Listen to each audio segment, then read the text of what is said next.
fleeing from the fallouts of the Darfur Darfur conflict. The issue of Iraq, you mentioned it, and I don't have much to add. I said our conviction is that the part of the importance given to the coverage and the position by the United States on the question of Darfur is to divert attention from its casualties in Iraq and the, the very challenging situation it is now facing in that country. NGOs, many NGOs are doing great job in Darfur and in South Sudan, assisting the population, building the capacity also of the local institutions. But some of them serve some agendas by Western powers, no doubt about that. And we have lately expelled the director or manager of CARE International because of he was caught spying and doing very sensitive and illegal work against the government, and with the ultimate objective of, infiltrating the security organs, the country, and so the story is long. I cannot just summarize it, but some of them are doing great jobs. Some of them are allying themselves with wishes and strategies of some Western powers. In fact, the fact that they are also funded by those countries also question their credibility to a large extent. If the primary source of conflict in southern Sudan is due to marginalization and climate change, and the CPA is meant to share wealth and power, why isn't the situation improving? Is there something fundamentally wrong with the CPA's objectives or with its execution? No, there is remarkable progress in the implementation of the CPA. In the power sharing, as I said, they are in the government, and I said that even my foreign minister is a former rebel. They are in the parliament. 1/3 of the national parliament is from South Sudan. Only 3 pending issues are creating this irritation.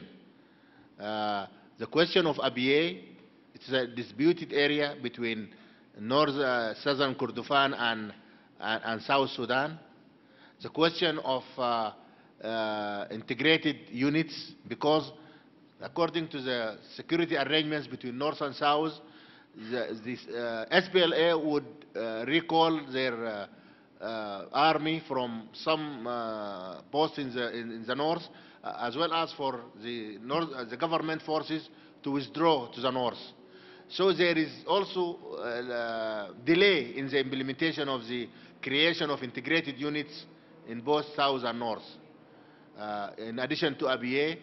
And also the third pending question is the question of defining the boundaries between north and south, according to the agreement, and because of the census, national census, as well as the referendum that will come, there should be demarcation of the borders between north and south. These are the 3 major areas that are pending from the implementation of the CPA. But generally, I can speak with a lot of confidence that remarkable progress has been achieved in the implementation of the CPA, and indeed there is commitment from SPLM and NCP to deal together and address together these remaining issues, so that the record could be straight, and then the entire agreement will also be implemented. So we don't see any reason for worrying about the implementation of the CPA. Indeed, the country should be congratulated that in Africa's longest civil wars, the only 3 issues are remaining from the full implementation of the deal. I think both of them should be congratulated rather than, criticized. Thank you. Mr. Ambassador, that was the last question, but there was one young lady who was so passionate that when I asked for the highest hand, she stood up with her hand up on top. Do I have your permission to allow one more question? Exactly. In fact, The give lady them who more. stood up with the hand. Thank you very much. I just wanted to know if it was possible, if the UN was purposely refraining from labeling the violence in Darfur a genocide simply because immediate action would be expected soon after. Yeah. Why is it that everybody talks of genocide, but nobody is willing to invoke the Genocide Convention? People are scared because then they will have to deploy boots on the ground in Africa. Is that relevant? Indeed, we are surprised that in DRC, when 2 million confirmed, even by the United Nations, dead, nobody is talking about a genocide. In our situation, because the U.S. administration would like to settle political score with the government, they call it genocide. It's not a genocide by any legal terms. As I said, the fact that if you read the Secretary General article on climate change, the root causes are economic, deprivation, poverty, marginalization, but it is not elimination by one group, systematic elimination by one group to the other, with the objective of destroying it.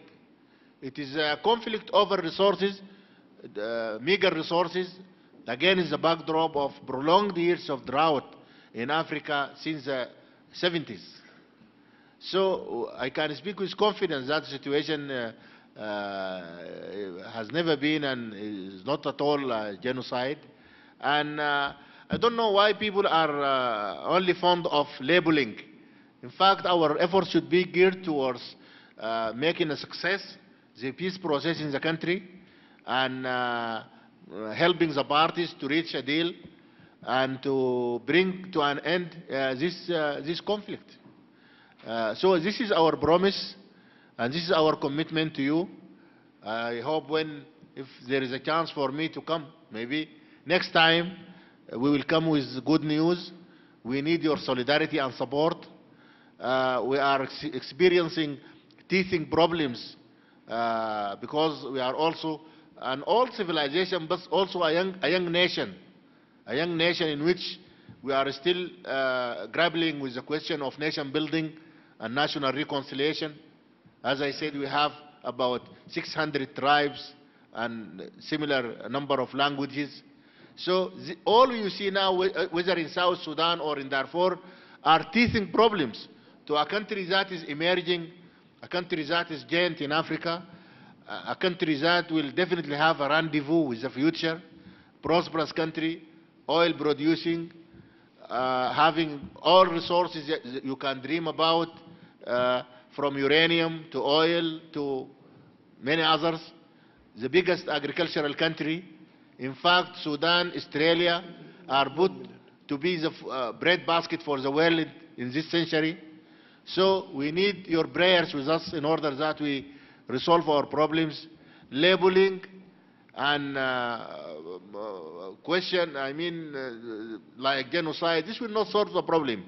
If I say now it is a genocide, what do you gain by that?